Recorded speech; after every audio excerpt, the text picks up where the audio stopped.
Disasters come with no prior notice, but the magnitude of disasters varies from place to place and time to time. Say for instance, an earthquake hits one place at a magnitude of 5 Richter, leaving no losses, while the same hits at an alarming 9 Richter in another place, taking a huge toll of life and property. Why such differences happen? The simple answer to this question is vulnerability. Vulnerability is nothing but the possibility of a particular place or a community getting under the risk of a disaster owing to the various social, economic, political and environmental factors that make the region more susceptible to the hazard. For example, the mountain regions of the Himalayas are highly prone to landslides, while the Kutch region of Gujarat is highly prone to earthquakes. This can be attributed to loosened mountain soil and excessive soil erosion happening in the mountain regions and the presence of tectonic plates in the Kutch plateau, thus making the two places prone to such disasters. Vulnerability is a key factor not only to natural disasters but also to man-made disasters. For instance, we shall consider Syria as an example. A mere existence in the war-prone region has made innocent Syrian population susceptible to such huge grief and pain as a result of warfare. Therefore, it is highly important to understand the concept of vulnerability so as to better prevent disaster risks. A thorough knowledge of vulnerability would enable better mitigation. In this lesson, we will learn about the concept of vulnerability and the factors contributed to vulnerability at large. Objectives. On the completion of this lesson, students will understand the concept of vulnerability, have a clear idea of the factors affecting vulnerability, get to know the role he or she shall play in reducing the impacts of such factors. Vulnerability. Vulnerability can simply be put as the diminished capacity of a group to anticipate, cope with, resist and recover from a man-made or a natural hazard.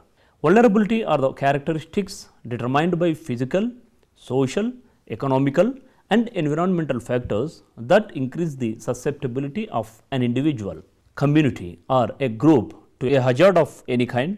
It is a set of prevailing conditions that puts the population more at risk. Vulnerability is one among the defining aspects of disaster risk, the other two being hazard and exposure.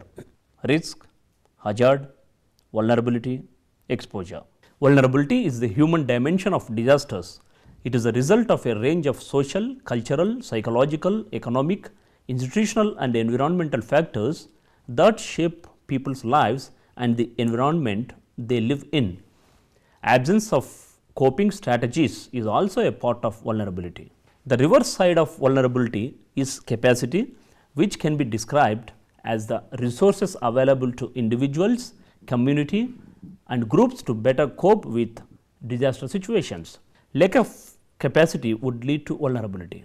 Vulnerability varies from person to person, place to place and time to time. A combination of various factors are what that decide how vulnerable a particular population is to a disaster. One could observe a range of differences between different places of India. Southern region is more prone to drought and cyclones, while the north and northeastern regions are more prone to floods and earthquakes. What makes such differences happen? Is there something that we could do about it? Certainly. These differences are due to the diversity of contributing factors prevalent in different regions of the Indian subcontinent. We shall discuss these differences in brief throughout the lesson. Types of vulnerability.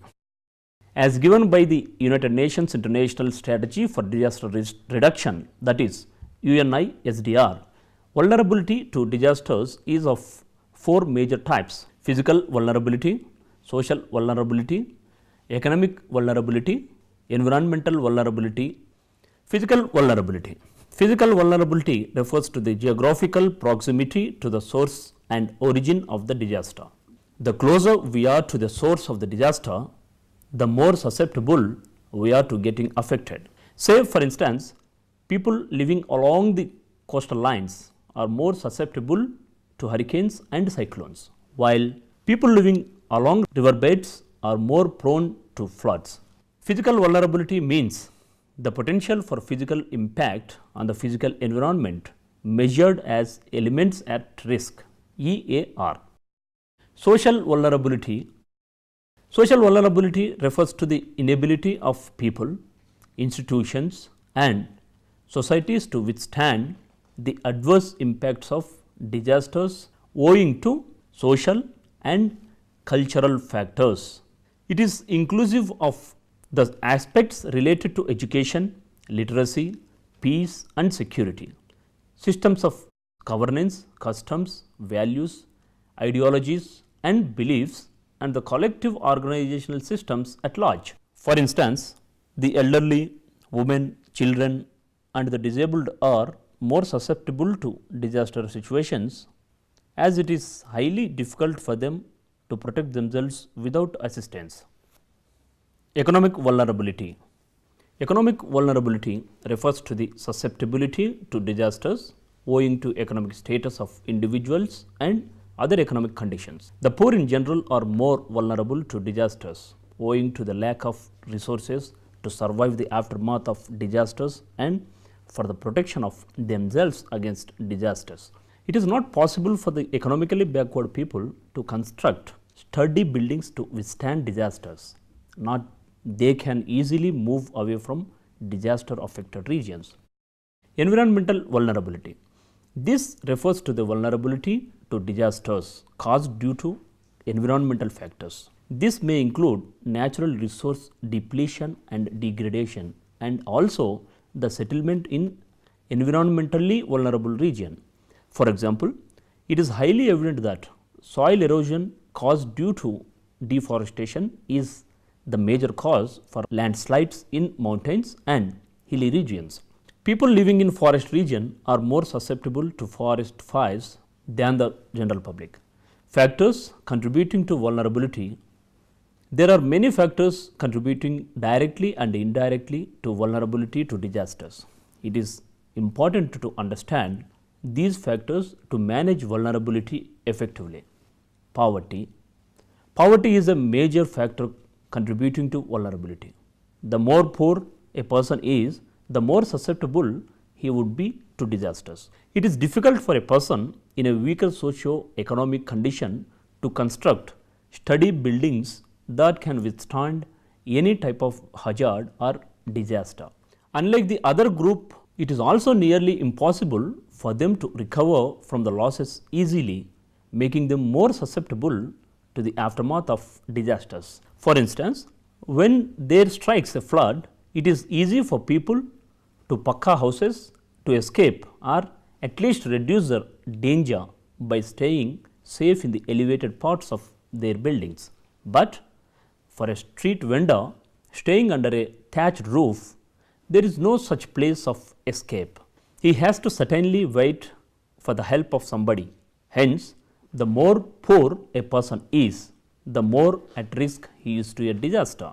The representation below better explains how poverty contributes to vulnerability.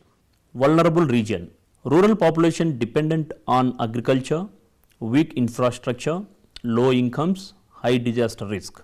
Disaster happens, flood, drought, earthquake or storm, loss of lives and livelihoods, houses and food destroyed, loss of livestock and land. Desperate measures. Food scarcity. Remaining seeds and cattle are sold or consumed. Children are taken out of school because of lack of funds. Hunger crisis. The food situation deteriorates. All reserves are used up. Poverty increases. Poverty worsens. Continuing malnourishment decreases health. Lack of adequate nourishment leads to low weight and stunted growth in children. Increased vulnerability. Malnourished people now less equipped to cope with new crises and disasters. The downward spiral continues.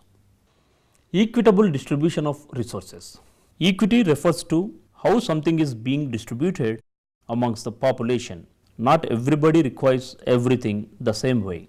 One may need less and one more. When there is an equitable distribution, every single person gets what he wants in the right amount. In the present scenario, equitable distribution of resources remains to be a big question. Are resources equitably distributed?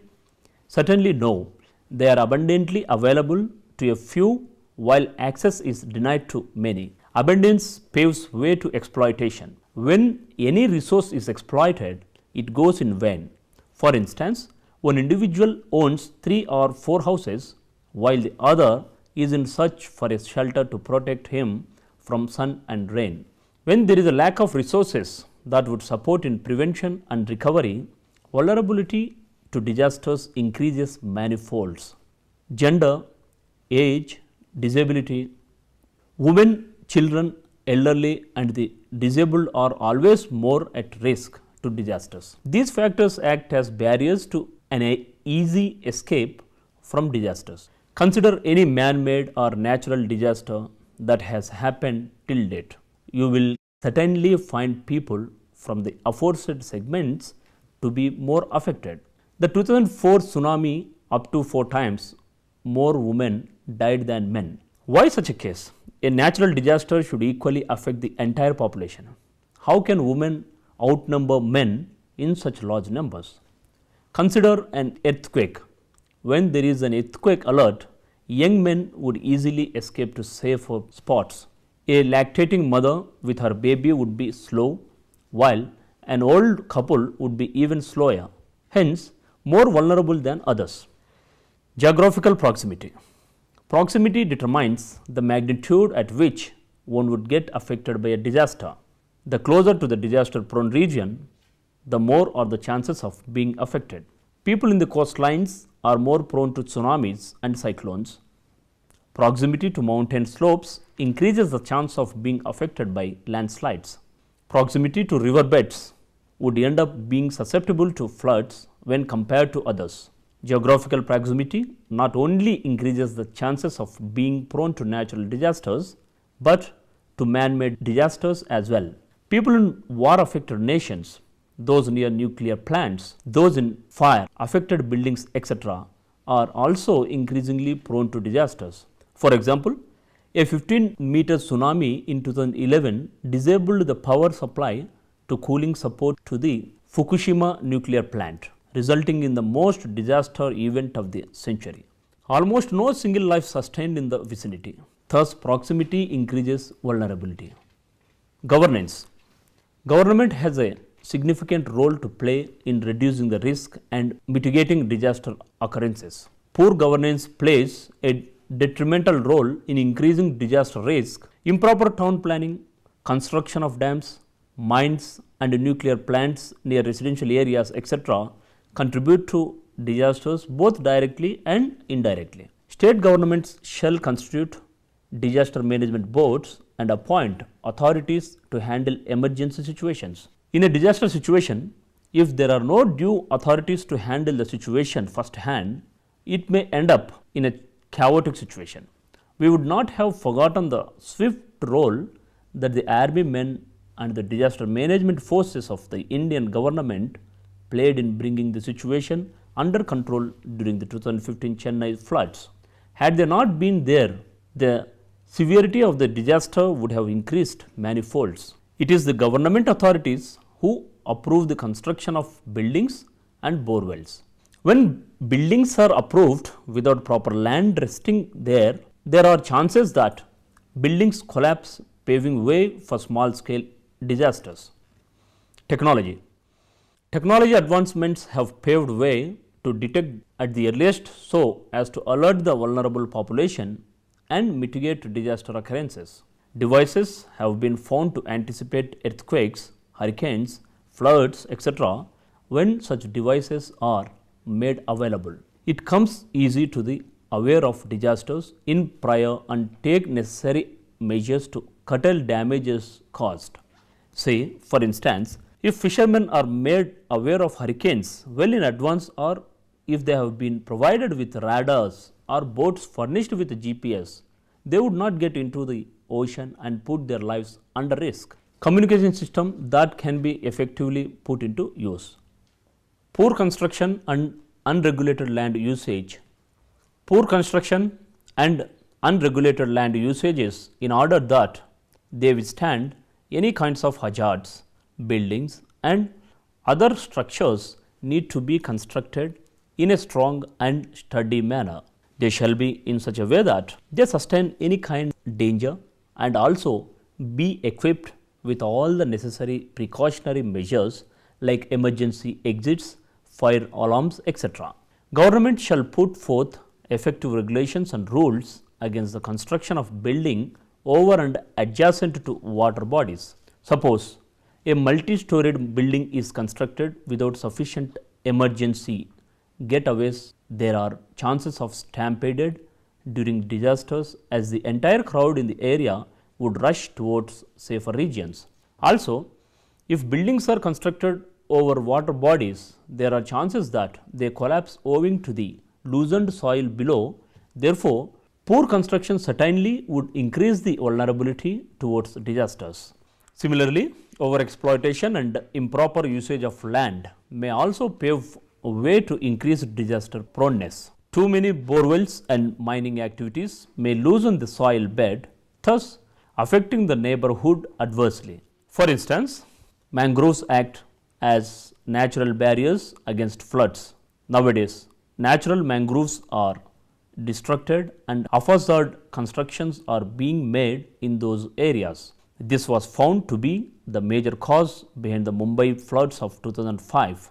Metropolitan cities in India lack sufficient town planning. There are no proper drains and water storage tanks, ponds are being covered by construction sites. This again has acted as the contributing factor to floods in Chennai and Bangalore in 2015 and 2016. Thus, town planning and increasing number of constructions contributes to vulnerability. Overconsumption and exploitation of natural resources.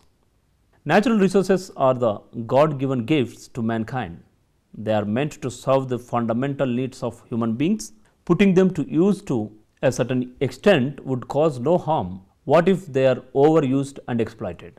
It is quite natural that trees are cut for timber and other uses. What if all the trees in India are cut? What would happen if there was no such thing called forest cover? How would it be if all the water bodies on earth evaporated? The answer is there would be no humankind. The earth would become unfit for survival. Exploitation of natural resources has detrimental effects of many kinds. Landslides are mainly due to deforestation activities that are being carried out along the slopes of mountain terrains. Floods can be attributed to excessive in-stream sand mining in rivers. Droughts are causative of prolonged lack of rain, which in turn is due to forest clearance activities. Thus, exploitation of natural resources in turn would result in increased risk of disasters. Climate change. Its climate is changing at an alarming rate, falsifying all scientific predictions and records. This unpredictable change in climate remains to be the cause for a lot of disasters and is a disaster by itself at large. Change in climate has enormous consequences. Some of such consequences being limited drinking water, inability in the part of livestock to thrive, such changes, global warming, scarcity of food, etc. And many people have also started shifting from one place to another, leading to conflict among communities owing to sharing on the limited resources available. Climatic change has led to ethnic effects causing sudden downpours. Global warming may result in the melting down of glaciers, leading to floods. Thus, climate change increases the vulnerability of the entire global population towards disasters. Psychological factors. Being vulnerable to a disaster is also determined by the psychological aspects of the affected. An individual who is high at resilience and coping can easily find a way to escape disaster situations, while the one who does not have enough coping skills would find it difficult.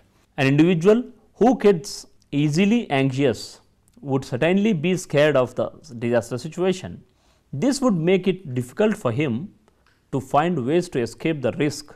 Similarly, after the disaster has happened, people who are psychologically healthy can find it easy to come out of the situation, but For the weaker section, stress due to traumatic event will be at greater levels. Thus, both before and after the disaster occurrence, psychological factors contribute to vulnerability. Conclusion: as we stated before, understanding the concept of vulnerability and being aware of the factors contributing to vulnerability would help us in preventing disasters in a better way. The factors discussed above are some of the few significant ones. There are even more factors that would add up to disaster proneness. As a social worker, it is the duty of us to have a thorough knowledge of these so as to better help the general public. Summary: vulnerability is a set of characteristic physical, social, economic and environmental that makes an individual or a community more prone to disasters. Disaster risk is a combination of hazard, exposure and vulnerability. The common factors contributing to vulnerability are poverty, governance, technology, poor construction and improper town planning, geographical proximity, exploitation of natural resources, gender, age and disability and psychological factors.